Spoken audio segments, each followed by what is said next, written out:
Pavel Gerardo Vega, quien es profesional del periodismo con amplia experiencia en investigación, en análisis de datos y fiscalización de asuntos de interés público. Así que recibamos con otro aplauso al licenciado Pavel. Gracias por estar por acá y qué bueno que ya está aquí con nosotros.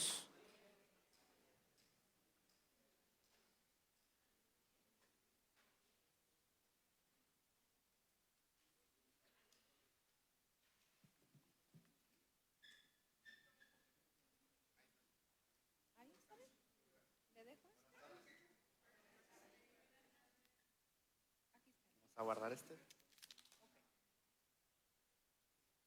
Muchas gracias. Buenas tardes y disculpen la tardanza, pero estos sistemas de transporte que no existen, ¿verdad? Me imagino que están cansadas, están cansados y les agradezco también, en primer lugar, a la Universidad Mariano Gálvez por la invitación, a ustedes por asistir a estas jornadas. Me parece súper importante que se organicen estas jornadas. En primer lugar, que exista una escuela de lingüística, eso ya es un avance en el país.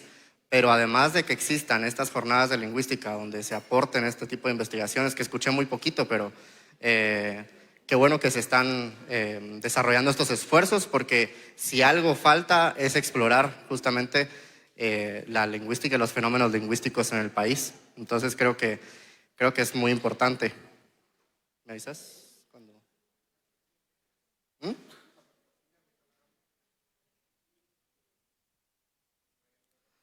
Solo estamos aquí esperando.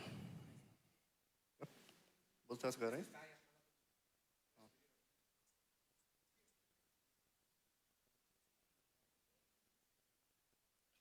Mira, solo andame leyendo. Andame leyendo como los títulos y yo te pregunto algo específico. Me voy a pasar un poquito más para acá. Este escucho bien. Bueno, esta presentación, esta plática, yo la sinteticé de un curso de redacción que yo doy, que son 4 sesiones y que son más o menos 3 horas por sesión. Pero yo quise sintetizar esta presentación para que desarrollemos 4 conceptos básicos, 4 consejos más bien básicos sobre el buen escribir. Pero en primer lugar, quisiera formularles una pregunta para que reflexionemos en conjunto.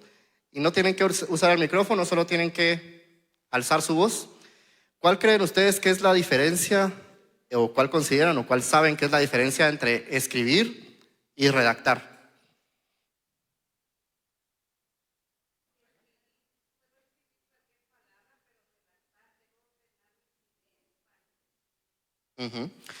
¿Alguien más?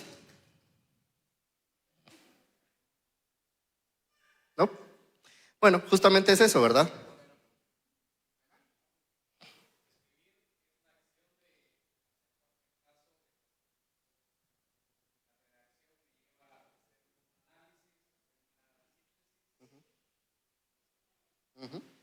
Exactamente, justamente aquí tenemos una tabla comparativa. Escribir es justamente un proceso fluido, es libre, no tiene filtros, mientras que la redacción necesita de pausas constantes, necesita de una planificación, de una anticipación y necesita de una conciencia reflexiva. Eso es lo que quisiera yo que se les quedara así de esta charla. Para redactar necesitamos tener conciencia reflexiva y eso significa que tenemos que tener una atención al detalle al momento de escribir. Hoy justamente, de redactar, hoy justamente terminaba la última sesión de mi taller y yo les daba esa última pizca, digamos, de lecciones. Y justamente hacíamos esa valoración de la importancia de la autocrítica en los textos, ¿verdad? Entonces vamos a seguir con... Entonces, Para mí es importante que ustedes se queden con ese detalle, digamos, de la reflexión constante en los textos. ¿Qué significa esta reflexión? Que para la redacción, como necesitamos una anticipación, pausas, reflexión, entonces vamos a tener, yo les digo, 4 principios de la redacción. Pero antes de eso necesitamos responder 2 preguntas.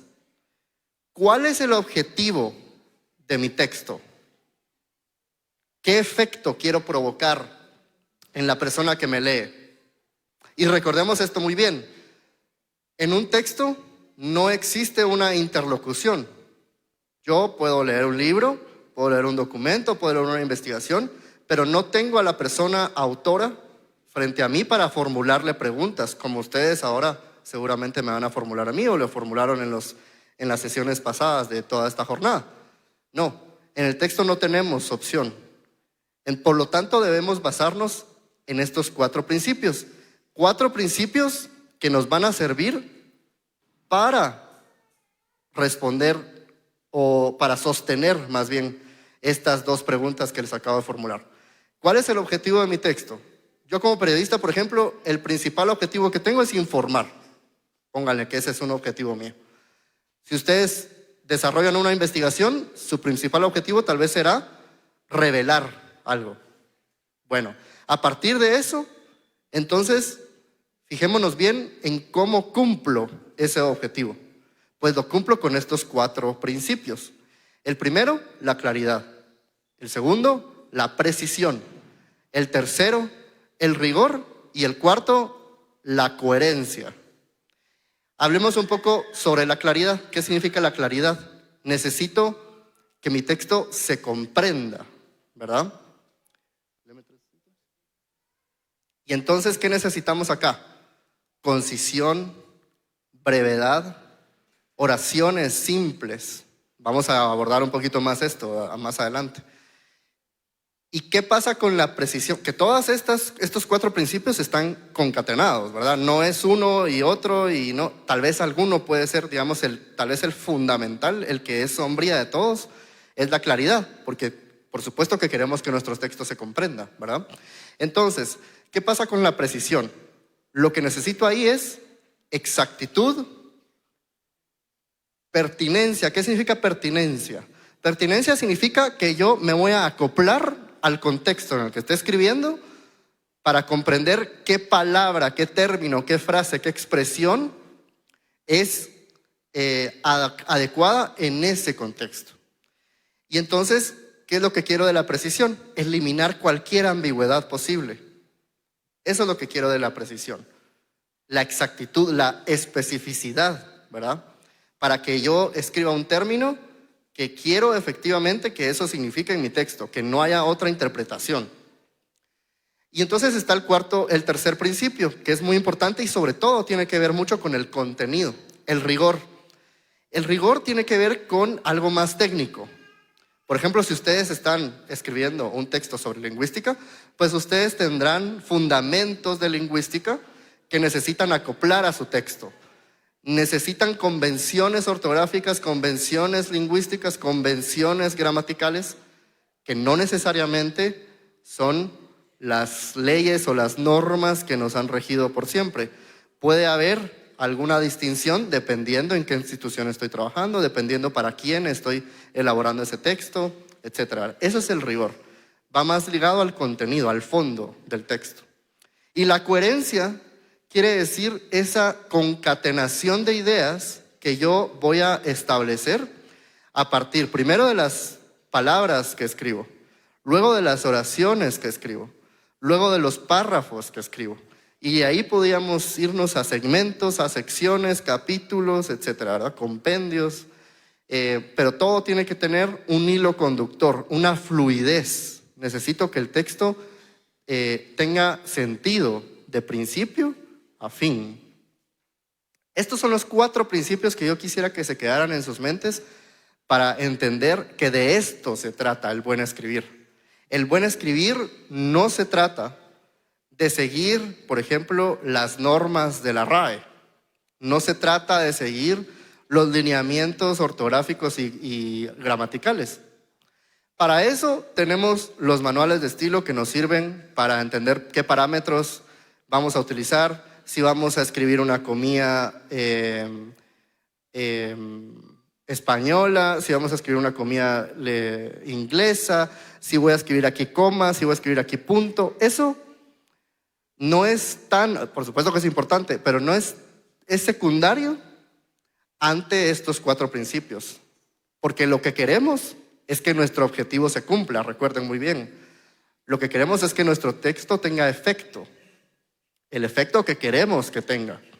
Por lo tanto, claridad, precisión, rigor y coherencia son los pilares, digamos así, de nuestra gran estructura que va a ser nuestro texto. Entonces hablemos un poco de la Real Academia Española, ya que la mencioné, ¿verdad? Y yo quiero que lean el texto que está en la pantalla.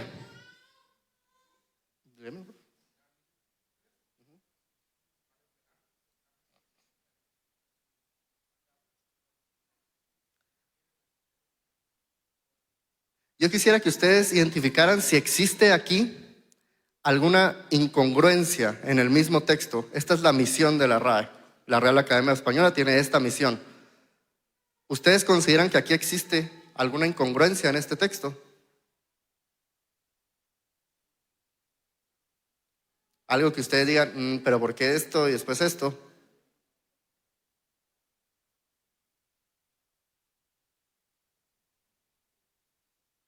¿Alguien?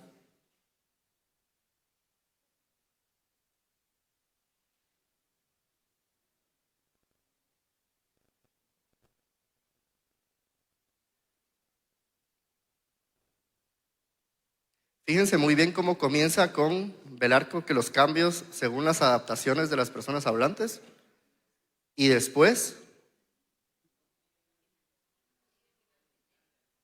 ¿y cuál es entonces la incongruencia?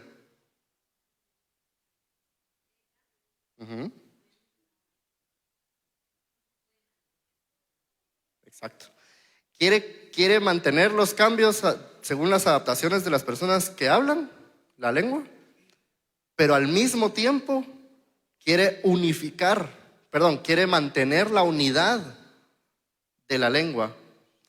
Y les hago una otra pregunta.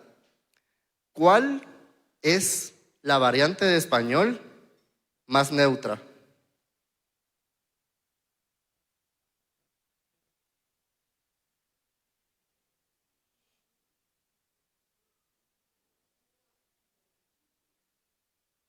¿Quién dice no hay? Dicen que no. ¿Y quién dice que sí hay? Si dicen que sí, digan sí. ¿Cuál? ¿Ah? Pero ¿cuál de las variantes, digamos, del castellano existen que es la más neutra?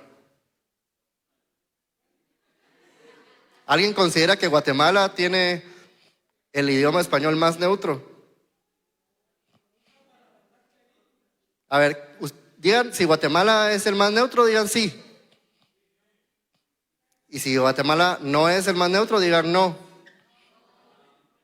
Las que no, ¿cuál? No hay. No hay. No hay porque justamente una variante es eso, una variante más. Y entonces de hecho aquí, si ustedes transitan por la Antigua, ustedes se dan cuenta de que la publicidad dice el mejor lugar para aprender español porque es el más neutro, y eso no es cierto.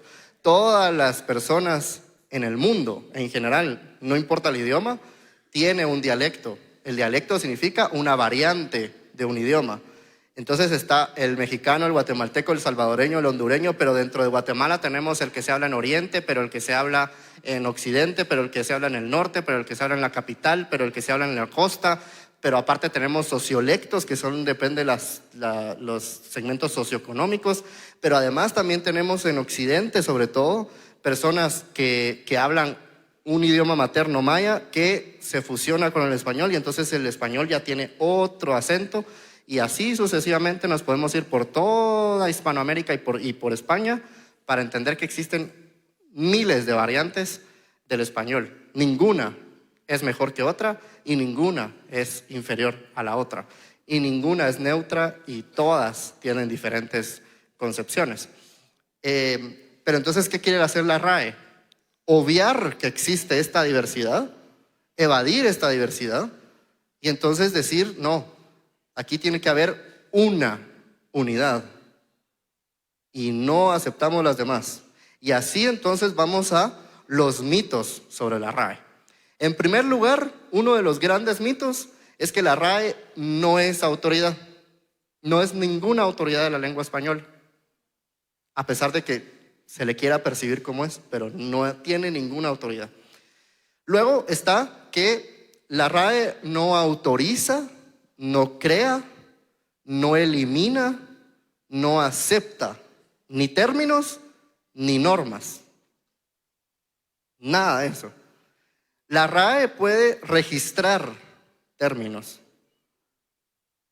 puede registrar normas y puede eliminar, eso sí, de su diccionario, pero de su diccionario. No quiere decir, y por eso vamos al otro mito, que todas las palabras que se usan en el español están en el diccionario de la RAE y viceversa. Las palabras que están en el diccionario de la RAE no precisamente están en uso. Por eso existen muchísimos diccionarios de español que no solo son específicamente las definiciones esenciales, sino también existen diccionarios técnicos, especializados, lingüísticos, de etimologías, y hay un montón, regionalismos, hay muchísimos diccionarios de referencia. La RAE puede ser una referencia, por supuesto, una referencia rápida que uno consulta, etcétera, perfecto, pero no debe ser la única referencia. Y por qué es importante decir esto sobre los mitos de la RAE? Porque nos han enseñado desde la escuela que hay una forma correcta de hablar o de escribir el español, y en general, ¿verdad?, de cualquier idioma. Y eso es una falacia. Entonces, no existe una forma correcta o incorrecta de hablar o de escribir, mucho menos de redactar. Yo, la palabra que utilizo es adecuado o inadecuado, según el contexto. Eso nos lo enseña la lingüística descriptiva. Y entonces, si queremos explorar los fenómenos lingüísticos, perfecto, pero no establezcamos o impongamos alguna decisión sobre cómo se debe hablar o escribir. Sin embargo, y en contraste, aquí lo que queremos es consejos para mejorar u optimizar nuestros textos. Uno de los grandes vicios que yo he encontrado al redactar y al editar documentos, incluso documentos de organizaciones internacionales, de empresas, de consultoras, de organizaciones no gubernamentales, cualquier tipo de textos, es que el uso excesivo de las oraciones complejas. Y lo que necesitamos en un texto, ¿se acuerdan?, es claridad.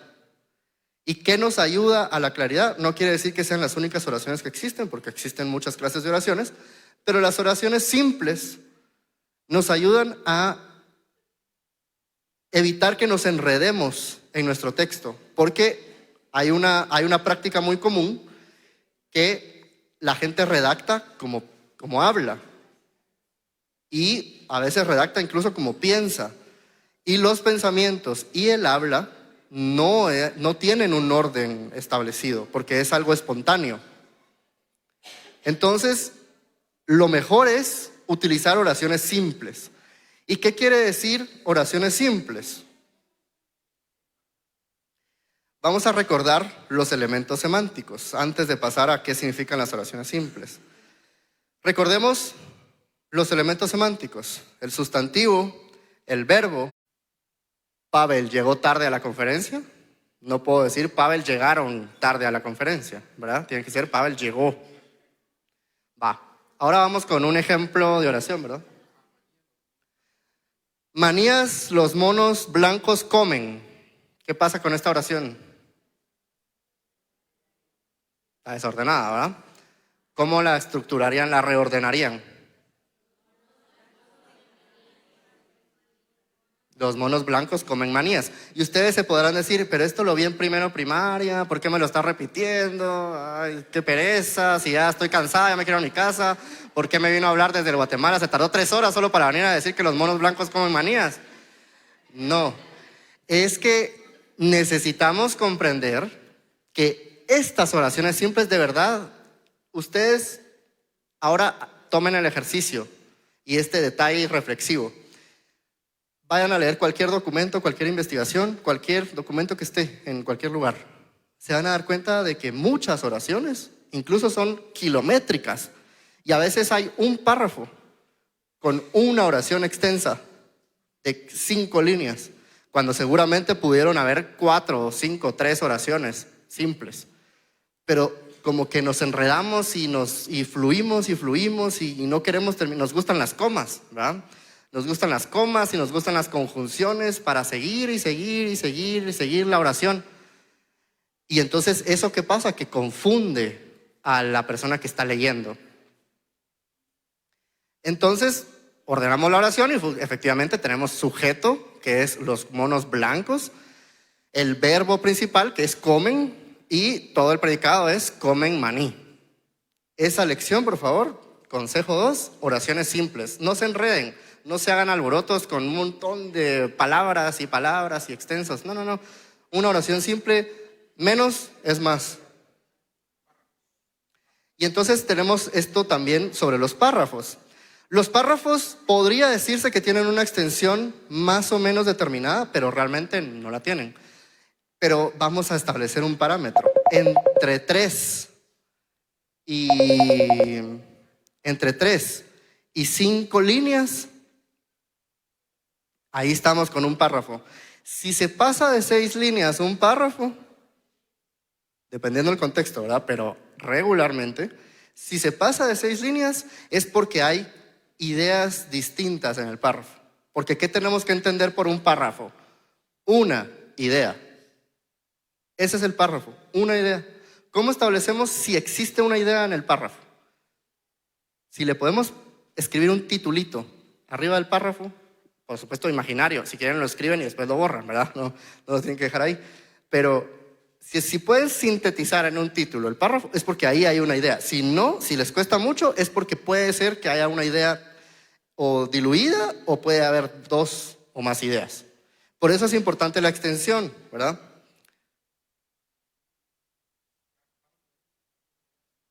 Bueno. Entonces también, aparte, también la jerarquía de la información es importante en un párrafo. En un párrafo existe información que yo quiero, desde mi criterio, quiero que se explique primero. En periodismo nos enseñan la pirámide invertida y nos enseñan que debemos responder a las preguntas qué, cuándo, quién, dónde, por qué, cómo, ¿verdad? Para nosotros eso es como nuestra guía de responder qué, quién, dónde, cuándo, cómo, por qué, etcétera, ¿verdad? Eso lo tenemos que responder primero. Lo que la gente quiere saber es eso.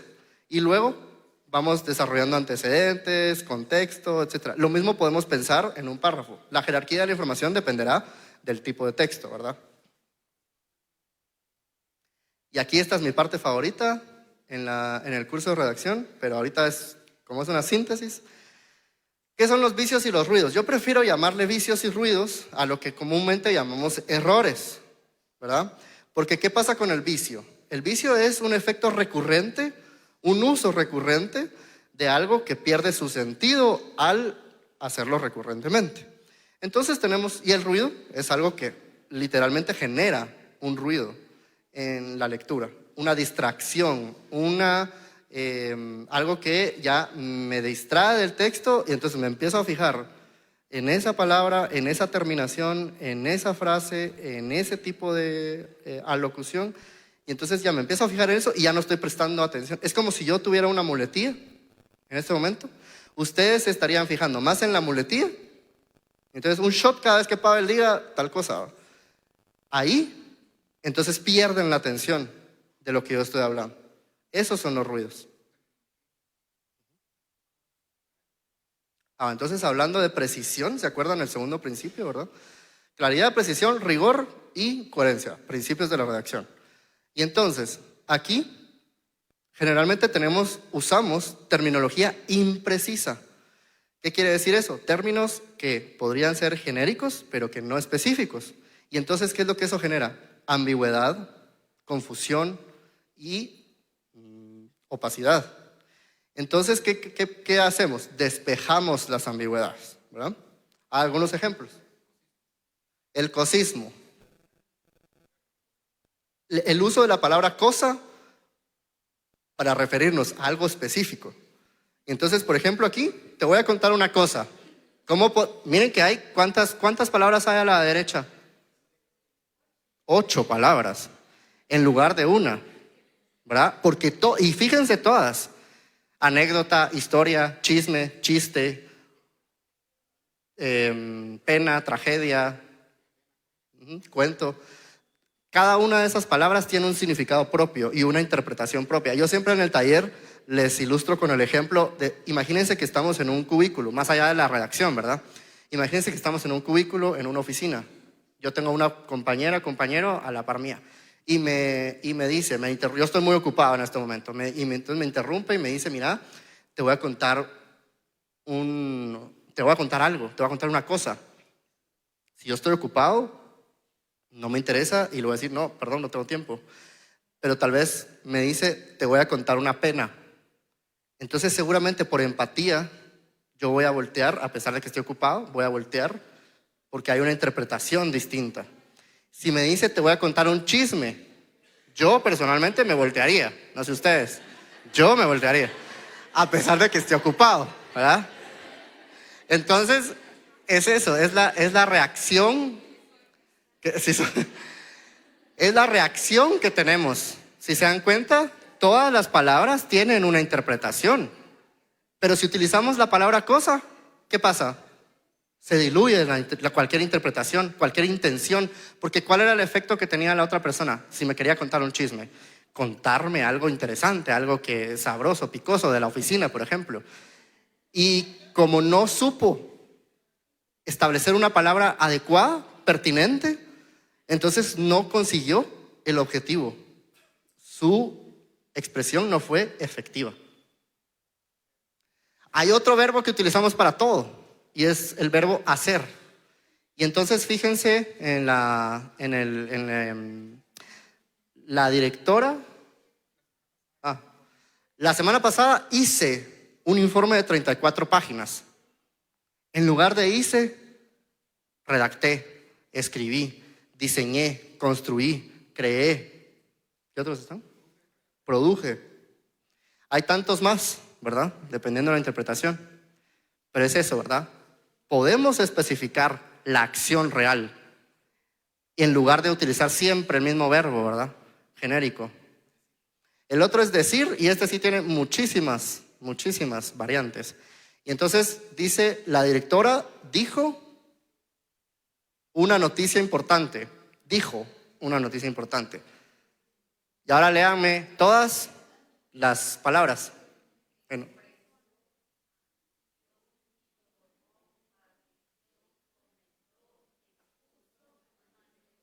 Imagínense cuántos verbos podríamos utilizar y el que siempre escogemos, decir.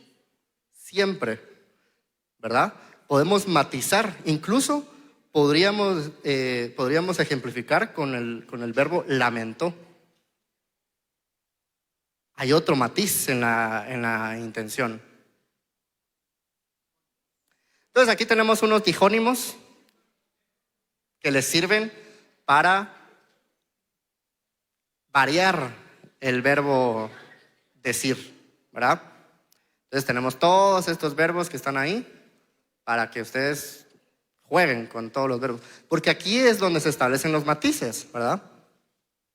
¿Qué significa decir? Expresar algo. Todos estos verbos expresan, significa sobre la expresión de alguien, pero con el matiz adecuado. El otro es dar.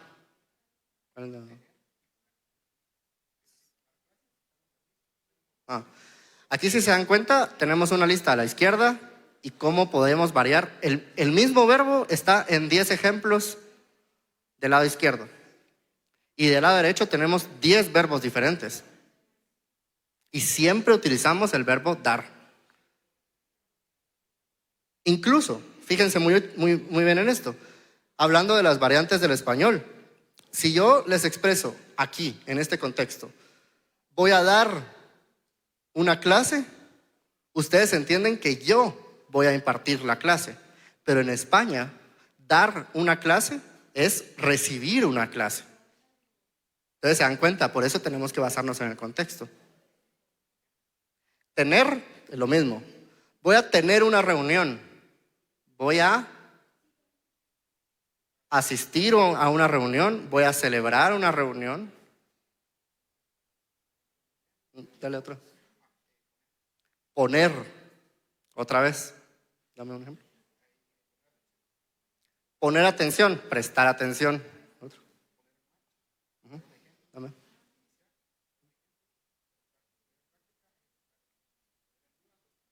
¿Se dan cuenta de cómo podemos variar? Si ustedes tienen su gran lista de verbos de español o de otros, porque esto sirve para otros idiomas también, no solo para en el caso de español, pues estos ejemplos específicos, pero los 4 principios sirven para todos los idiomas, no solo para el español.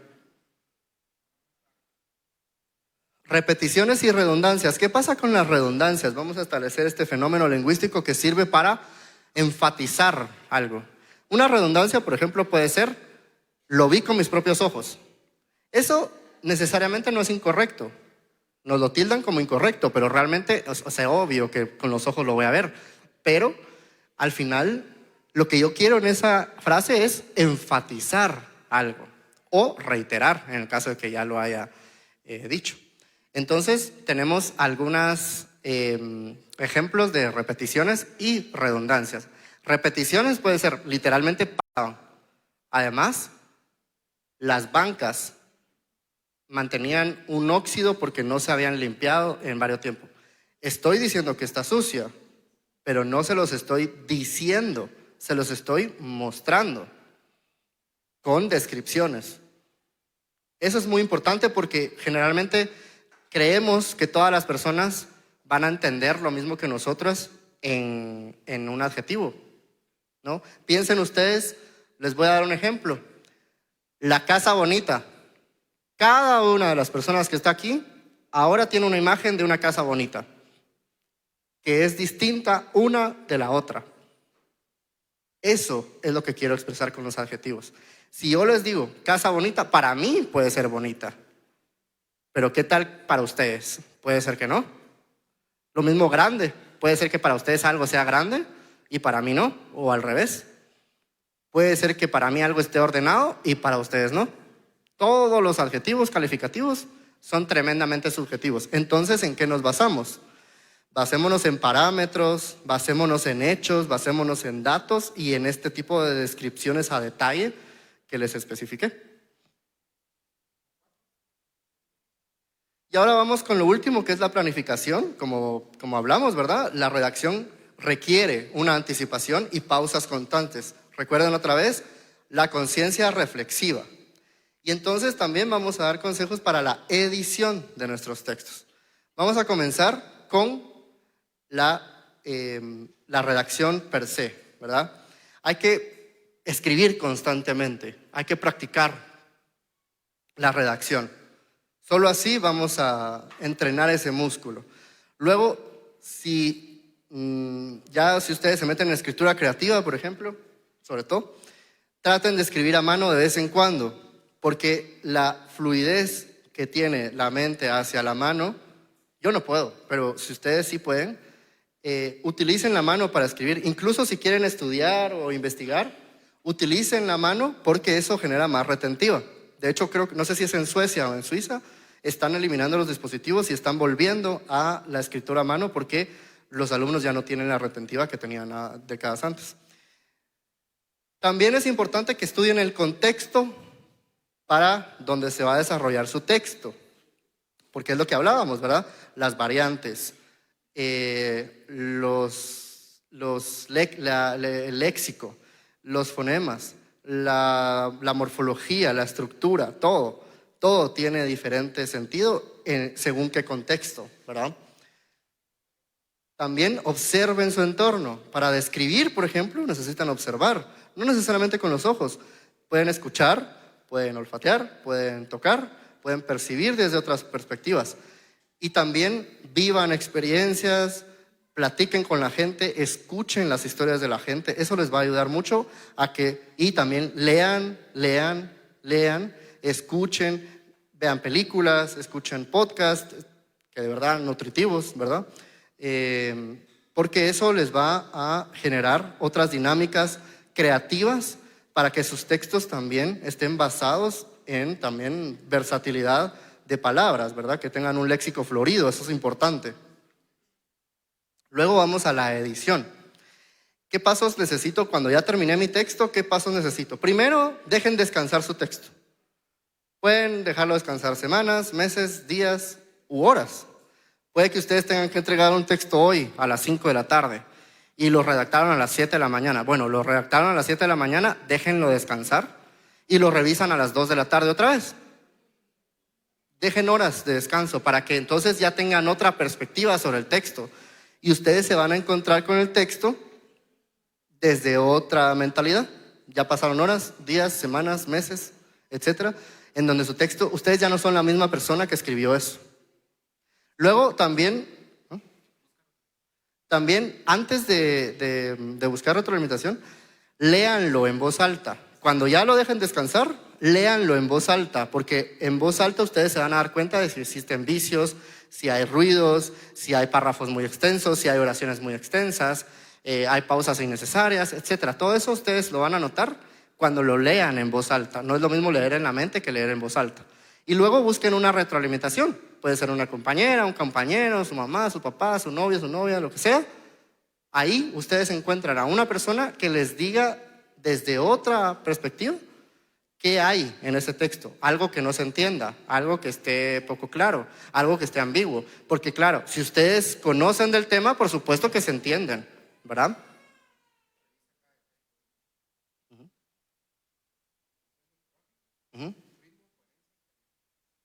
Bueno, entonces aquí es como redundamos, ¿verdad? Lo demás, presten atención a los detalles de su texto. Cada palabra importa. Cada palabra tiene una interpretación, un significado, un poder, una potencia. Entonces prestenle atención a cada palabra que redactan. Eso les va a generar que su texto tenga claridad, precisión, rigor y coherencia. Y eso es todo. Y yo les puse aquí una información sobre el libro que tengo, si lo quieren conocer. Es un libro sobre periodismo, sobre corrupción. Si ustedes están interesados, pues ahí está la información. La publicidad gratis, ¿verdad? Si tienen alguna duda o algún comentario, estoy a la orden. No sé cómo estamos de tiempo.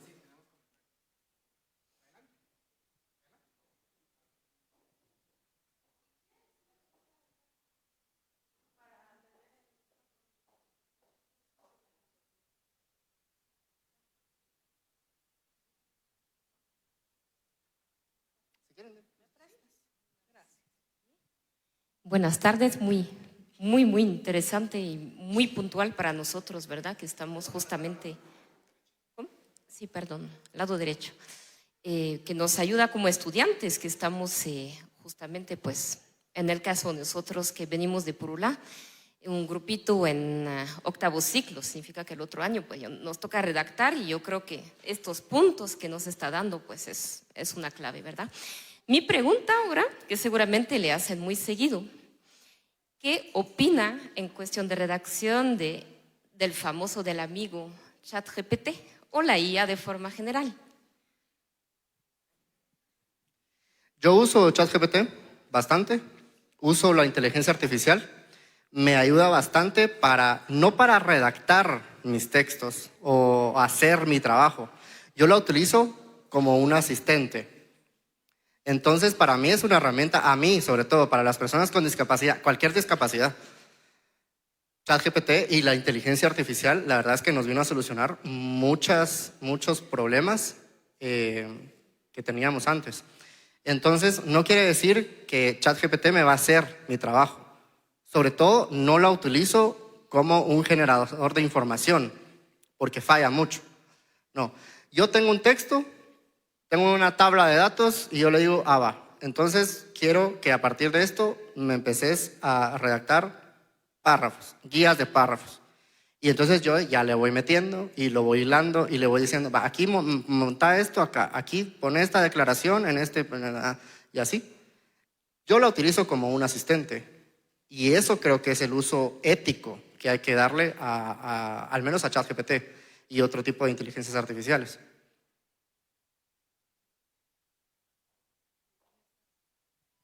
¿Hay otra pregunta? Sí, puede acercarse aquí con nosotros.